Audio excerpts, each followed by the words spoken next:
How long have you been, like, what exactly do? You're a private investigator? Yep. And how did you get into this business? Hunger. Sorry? Hunger. I spent some time with the force. My background is accounting and business administration. I'm a farm boy from Weasel Creek, Alberta.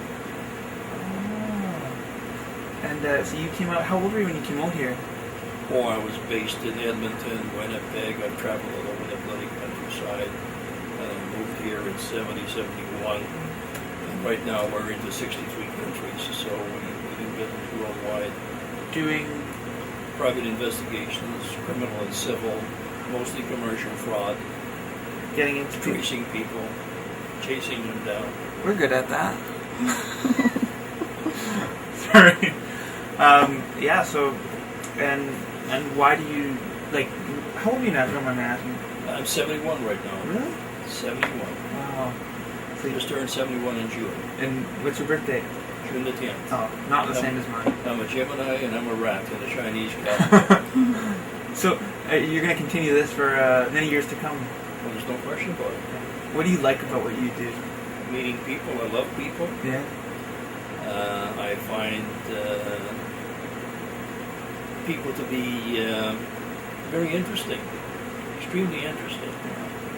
You see everything, I could say. In your chair, I've had a multi-billionaire sitting there, and I've had a guy off the skids that we had to spray when he left because of the body stench. Okay, so based on that, I've got all kinds of people, and I think I trust the guy off the skids quicker than I would have trusted the billionaire. Was my father in this office? Yep. In this chair? I don't know if that's the chair, but basically, we had the office was a different configuration. But he probably sat right there, yeah.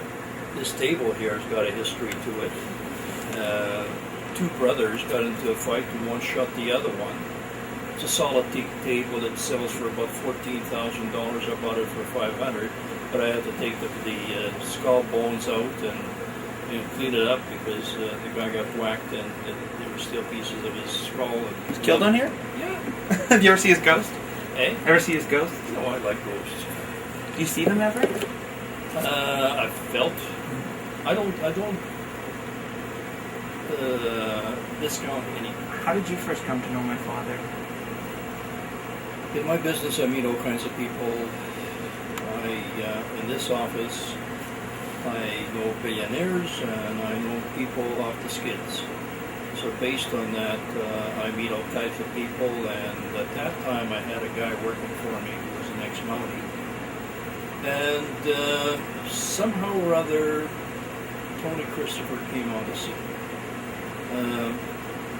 He was a mover and a shaker. Christopher always wanted to become rich in a hurry. He had the brains. He was not stupid. No, he had brains. He was easily led by people. Okay? And primarily, I think he did some work for me as maybe undercover, where we sent him in somewhere because he was sort of a rounder-looking type of guy, and therefore would fit into certain areas of the population. And he was a friend of this ex-Mountie that worked for me.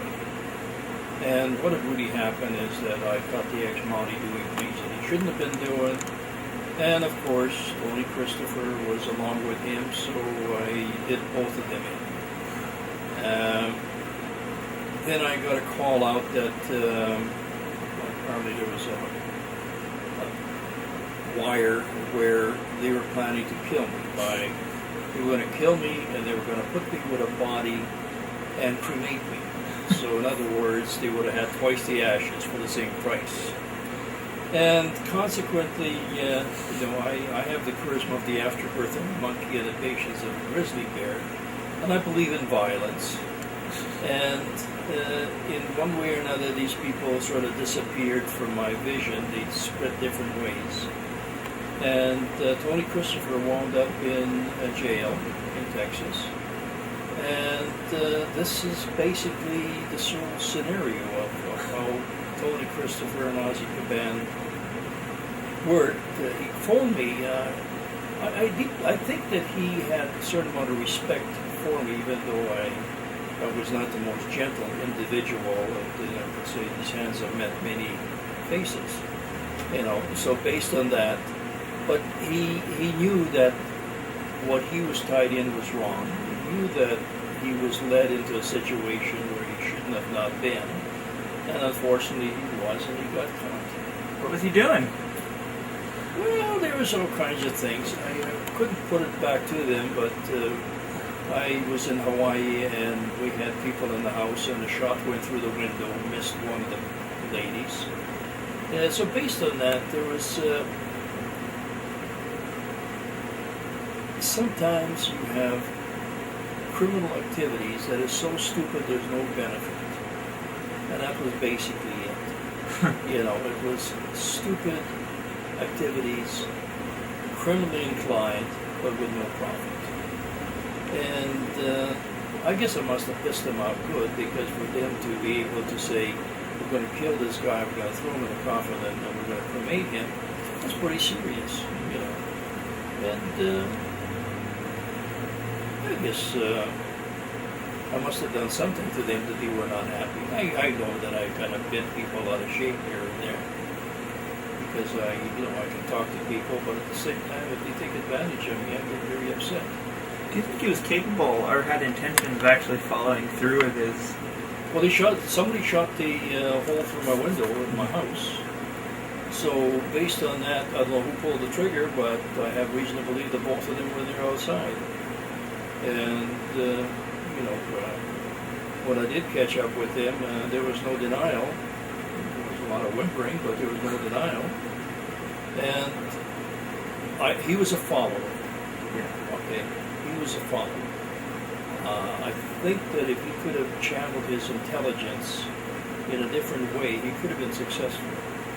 But there was always a deal across the table. There was something happening. He always had his brain working on the fact that there was a deal and there was going to be money. He could make it big.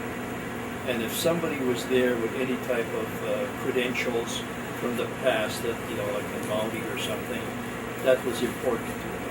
Okay? He was led, and I liked the bug, to be quite honest with you. He was quite personable at times. And I can say, when you said that I gave his wife $50, I just felt sorry, that's it. My mom. Yeah. But really, what it really boils down to is the fact that everybody's got their lives, and you just go ahead and you do whatever is necessary, whatever is comfortable and safe, and okay. He really liked you. I mean, in fact, I think when he didn't really have any moments of lucidity when I met him. He was quite. I don't know what to make of him. I believe he had some sort of mental illness, probably bipolar, bordering on schizoaffective. It could be possible, yeah. It could be possible. But at the same time, he was very sharp, very calculated, and he knew what he was saying at all times. Well, he's not stupid. No.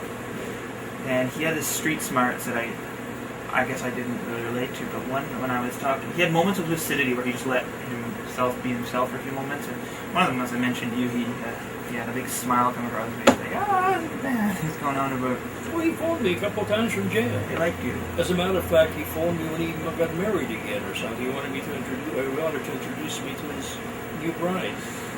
Whether he was married to her or not, or whatever it was, but they were happier than pig and shit. That was, he had about at least 9 wives throughout his life. Mm-hmm. That was, that's sort of one of these, probably the, that's sort of weird, like, because apparently I've got brothers down in the States that I've never met.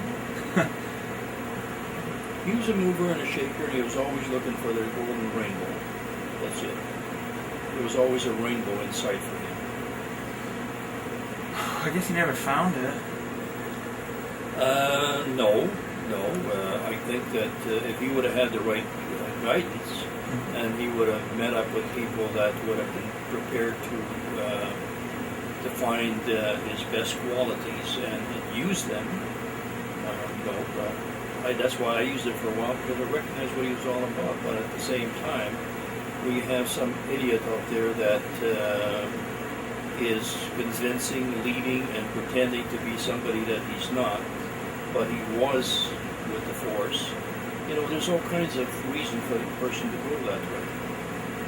So, like he was deported in 79. He was ordered deported from Canada. Well, I may have had something to do with that, because I have long memory. Okay. Yeah. So based on that, it just he was an amazing character. Yeah. That's all I can say. And I'm not saying it because he's your dad or anything, but he had a lot of smarts. There was never a moment he was standing still. There was always something going on, and it was always he was going to make it big. He was going to make it big. And that's it. And like I say, he was working for First Call out of Delta. This is where he picked up the bodies. So, yeah, he worked for a mortuary out there or something. I'm not sure which one it is. But anyways, this is why the thing came in as far as me being cremated. And of course, the guys in the force figured it was funny because I was, they said that if I was cremated, I would pollute the whole lower mainland. Yeah, sick sense of humor, and I laughed at it. Yeah, but that's basically it in a nutshell. So I have no. At that time, I was pissed, and everybody was flying in different directions. But shot through my window. Hey? I'd be fucking pissed if someone shot a gun through my window. Well, yeah, it was quite a story because I had a guy working for me, and he was a real woman chaser. Mm-hmm. I was taking my family to Hawaii, so I said, look, I had a 5-bedroom house, swimming pool, sauna, big rec room, large fireplace. I had more liquor than some of the liquor stores, deep freezers full of steaks. So I told Phil, look, would you please look after my place? I got a dog and a cat, and could you just stay there with it? Oh yeah, by all means. I mean, this was heaven. All the facilities with no cost attached. He was chasing this gal, this beautiful redhead that he was. I could have gone after her myself if I wasn't married, but anyway, she was gorgeous, and he wanted her in the worst way for many years. And finally, he met her, and they went for dinner. They had a couple bottles of wine. And they went over to my place, and Phil was in his glory. He was going to have this gal with him for the whole weekend. And they had some wine, and they were both smokers. So Phil says, honey, you just hang on here. I'm going to the drugstore to get a cigarette, to get us some cigarettes for the weekend. As far as he was concerned, they weren't going outside for the rest of the week. The dog and the cat were, but not them. Well, anyways, when he left to go to the store to get cigarettes, I think she was going over from a Chesterfield to the fireplace, or maybe the TV, and what it was, the drapes were closed, so whatever they saw a shadow. So next thing, kaboom. Well, she hit the deck, crawled over to the telephone, dialed for the RCMP, and of course myself, I was Romo because I worked with Richmond Detachment. They phoned the detachment. Shots. You want to kill me? Where are you? Kaban, well, everybody knew that. So what really happens is the fact that every car in the municipality, the RCMP detachment, converged on my house. Where was this house? Richmond. Okay. And of course, she's lying on the ground. She's hanging on to the telephone, still talking to somebody imaginary.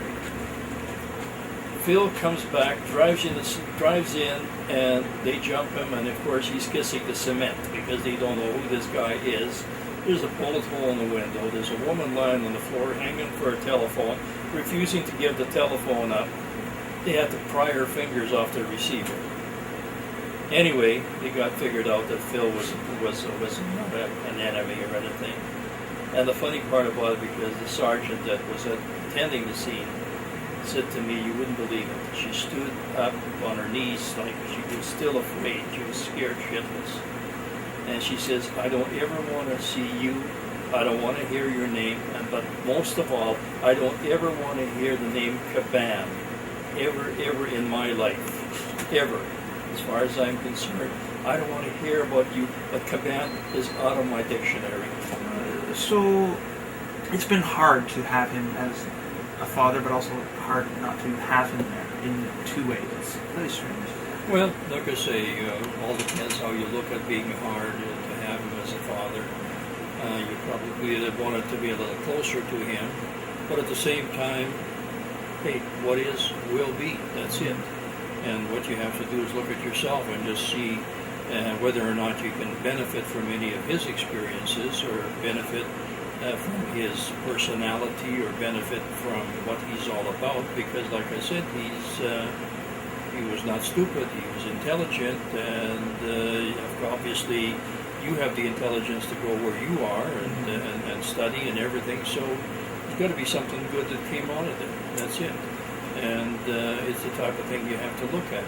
When people blame somebody about something, all they're doing is covering up their inadequacy.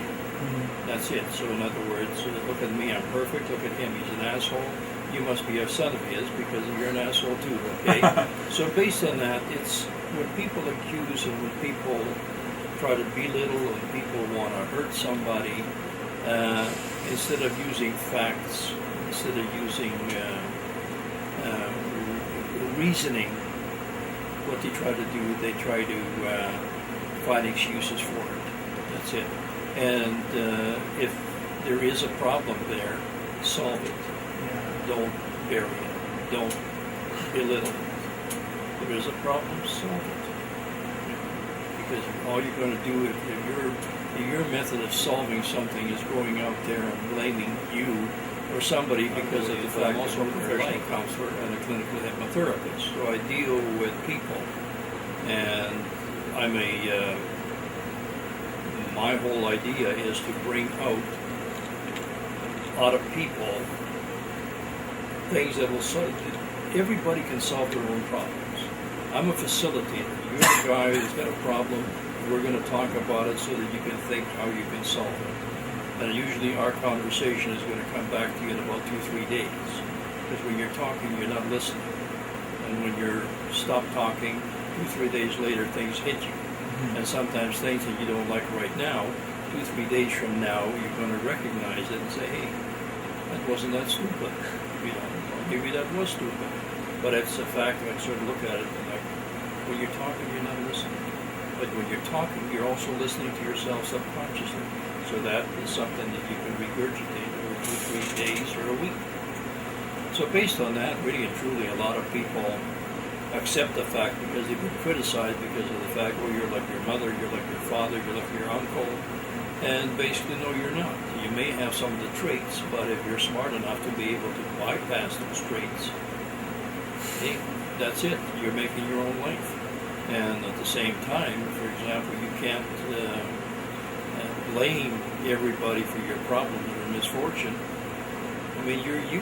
If you can recognize the problems and misfortune, get out of your bloody chair and do something about it.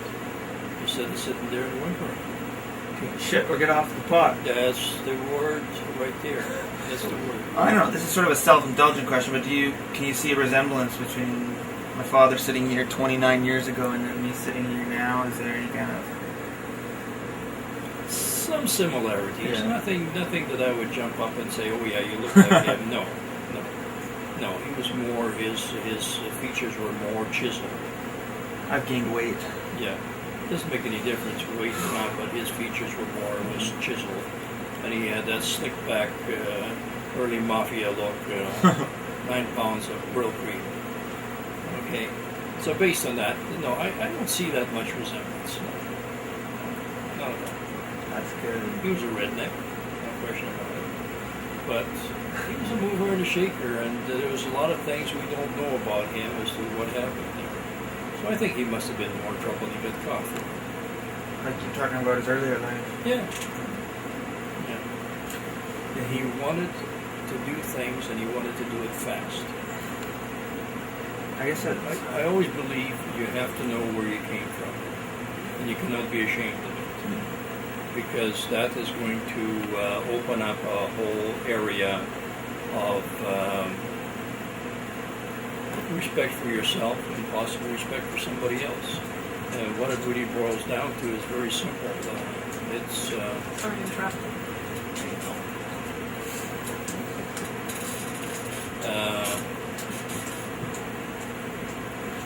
I think a person guides themselves by knowing where they came from and some of the influences that can come from the past to themselves, where they can intelligently make a decision. Yeah. So sometimes the old system goes as like one of the favorite systems: if you're going to marry a woman, look at her mother. Okay, all right. So based on that, or look at the father, because there is that relationship back to where you came from. Okay, and you can judge, you can make judgment calls as to where that person came from, the family of origin, the psychological, the physical, the emotional, the mental, and everything is there tied up in one. Sometimes known as DNA.